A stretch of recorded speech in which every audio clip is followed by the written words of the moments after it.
नमस्कार दोस्तों। प्रत्येक माह के दोनों पक्ष की त्रयोदशी के दिन संध्या काल के समय को प्रदोष कहा जाता है और इस दिन शिवजी को प्रसन्न करने के लिए प्रदोष व्रत रखा जाता है। जब प्रदोष व्रत बुधवार को आता है तो इसे बुध प्रदोष व्रत या सौम्यवारा प्रदोष कहा जाता है। इस शुभ दिन पर व्रत रखने और पूजा करने के बाद कथा पढ़ने या सुनने से भक्तों की सभी कामनाओं की पूर्ति होती है और ज्ञान की भी प्राप्ति होती है। बुध प्रदोष व्रत की कथा इस प्रकार है।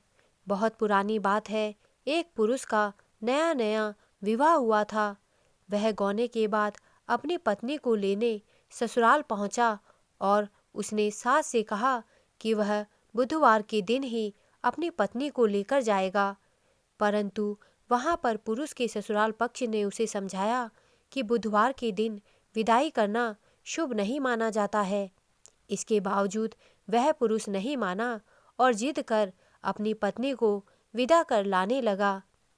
जैसे ही वे दोनों पति पत्नी नगर के थोड़ा पास पहुँचे, पत्नी को तेज प्यास लगी। इसके लिए वह पुरुष एक लोटा लेकर थोड़ा आगे पानी की तलाश करने चला गया और उसकी पत्नी वहीं पेड़ के नीचे प्रतीक्षा करने के लिए बैठ गई। जब कुछ समय बाद वह पुरुष पानी लेकर वहां वापस पहुंचा तो उसने देखा कि उसकी पत्नी किसी के लोटे से पानी पीते हुए हंस हंस कर बात कर रही है। यह दृश्य देखकर उस पुरुष को बहुत क्रोध आया। क्रोधित होते हुए वह जैसे ही अपनी पत्नी के पास पहुंचा तो उसके पैरों तले जमीन खिसक गई। हैरान करने वाली बात यह थी कि उस आदमी की शक्ल हूबहू उस पुरुष के जैसी थी। पत्नी भी दोनों को देखकर चौंक गई और सोच में पड़ गई। दोनों हूबहू शक्ल के पुरुषों के बीच झगड़ा होने लगा। तभी पास के नगर के लोग भी वहां आ पहुंचे और वहां बहुत भीड़ एकत्रित हो गई। इतना ही नहीं, वहां सिपाही तक आ गए। हम शक्ल पुरुषों को देख सिपाही भी हैरान हो गए, जबकि पत्नी को तो कुछ समझ ही नहीं आ रहा था। सिपाही ने उस स्त्री से पूछा कि बताओ, इनमें से तुम्हारा पति कौन सा है? वह स्त्री दुविधा की स्थिति में पड़ चुकी थी।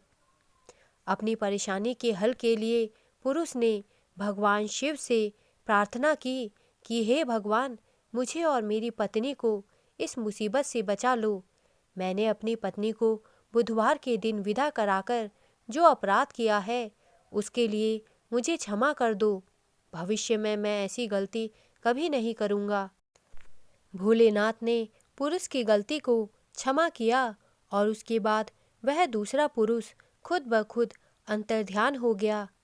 इस तरह दोनों पति पत्नी हंसी खुशी अपने घर को लौट गए और बुधवार के प्रदोष व्रत का नियम पूर्वक पालन करने लगे। तभी से यह बुधवार की कथा प्रचलन में है। दोस्तों, मेरे द्वारा दी गई जानकारी अगर आपको अच्छी लगी हो तो कृपया मेरे चैनल को सब्सक्राइब करें तथा मेरे वीडियोस को लाइक करें। धन्यवाद।